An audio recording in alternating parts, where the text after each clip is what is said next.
Hi, sixth grade focus class. Today I want to read the CommonLit article out loud to you, and you can follow along with me. This is called Do What You Can, and this is by Carolyn Sherwin Bailey.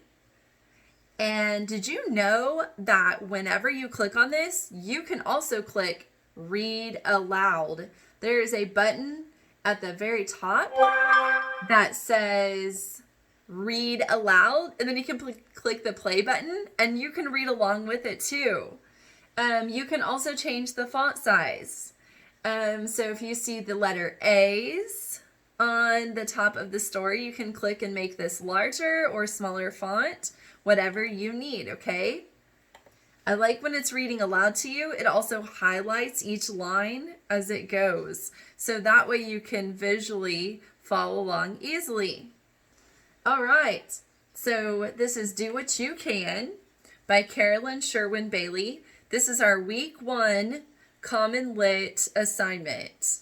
And you are to read this, you are to listen to me read it out loud, and the annotation tool over here allows you to highlight anything in the story that you feel like is surprising, important, part of the plot, any words that you don't know.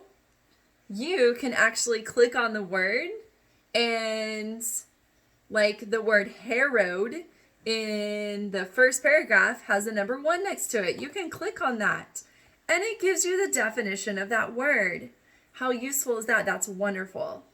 So please do that while you're reading. And then there are some comprehension questions for you to answer based on the story.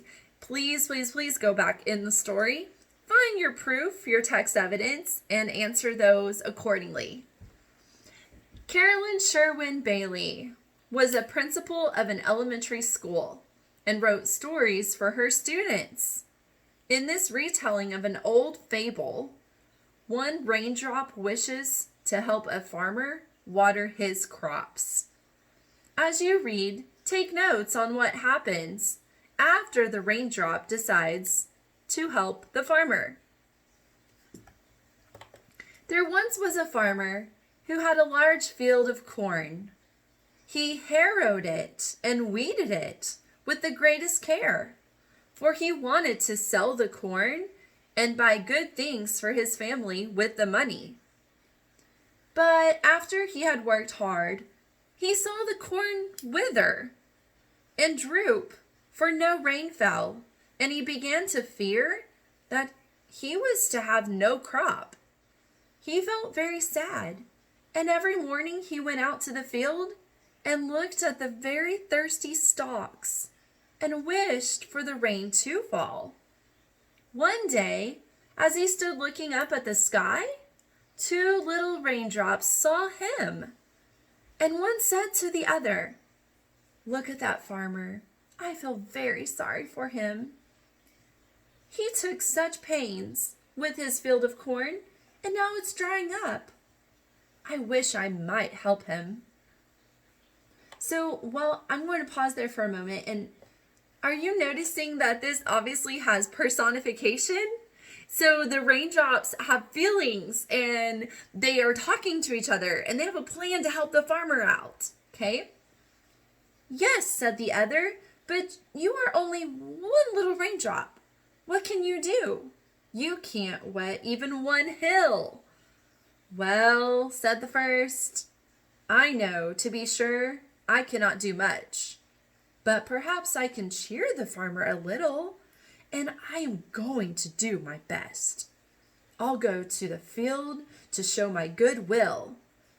If I can't do anything more, here I go." The first raindrop had no sooner started for the field than the second one said, "Well, if you really insist upon going, I think I will go too. Here I come." And down went the raindrops.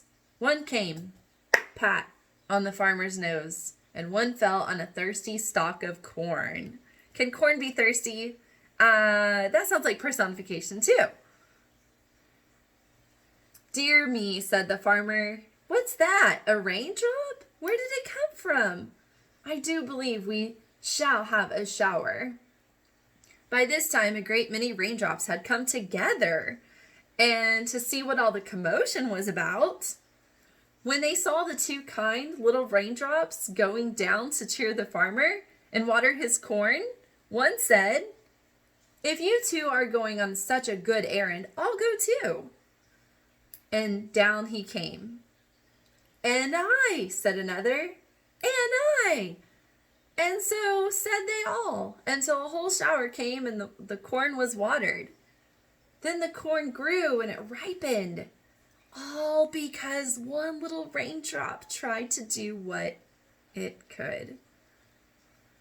So I just love the moral of this story, how everyone just comes together to help out as a community, to help out a problem that they see in their community. The farmer going through a drought of no rain, and they all came together. One little raindrop couldn't do much on its own, but when you team up and you get a whole bunch of raindrops, it can make a difference. And just believing in the raindrop believed in itself. I love that. I love that confidence and the teamwork that the raindrop showed. So what a great message to this story, especially now. So I would like for you to go ahead and you're going to read this back to yourself, and you're going to annotate.